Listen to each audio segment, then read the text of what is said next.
Welcome to Enlighten Your Souls with Islamic knowledge provided by the platform of Ruke Buli, Speech of Soul. نحمده ونصلي على رسوله الكريم أما بعد فأعوذ بالله من الشيطان الرجيم بسم الله الرحمن الرحيم وعن أبي هريرة رضي الله تعالى عنه قال كان النبي صلى الله عليه وسلم إذا خرج يوم العيد في طريق ورجع في غيره. حضرت ابو ہریرہ رضی اللہ تعالیٰ فرماتے ہیں کہ نبی کریم صلی اللہ علیہ وسلم جب عید کے دن عیدگاہ سے ایک راستے سے تشریف لے جاتے تو واپس دوسرے راستے سے ہوتے تھے۔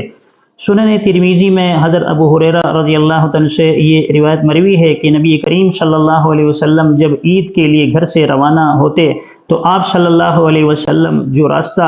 جانے کے لیے اختیار کرتے واپسی پر اسی راستے کو تبدیل کر لیتے، یعنی آپ صلی اللہ علیہ وسلم دوسرا راستہ اختیار کیا کرتے تھے۔ آپ صلی اللہ علیہ وسلم جاتے ہوئے بھی وہ تکبیرات تشریق پڑھا کرتے تھے، یعنی اللہ اکبر لا الہ الا اللہ واللہ اکبر وللہ الحمد، اس کو آپ صلی اللہ علیہ وسلم پڑھا کرتے تھے۔ فقہا فرماتے ہیں کہ جو عید الفطر ہوتی ہے تو اس میں ان تکبیرات کو آہستہ آہستہ پڑھا جائے گا، اور اگر بقر عید ہے تو اس کو آواز بلند پڑھا جائے گا، اللہ اکبر لا الہ الا اللہ واللہ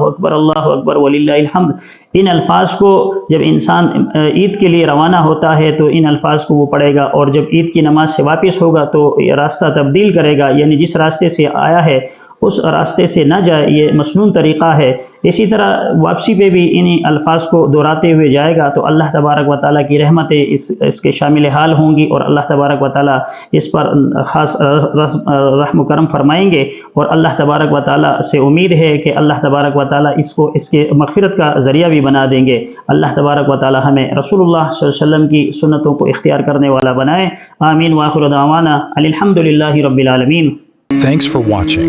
For more Islamic lectures,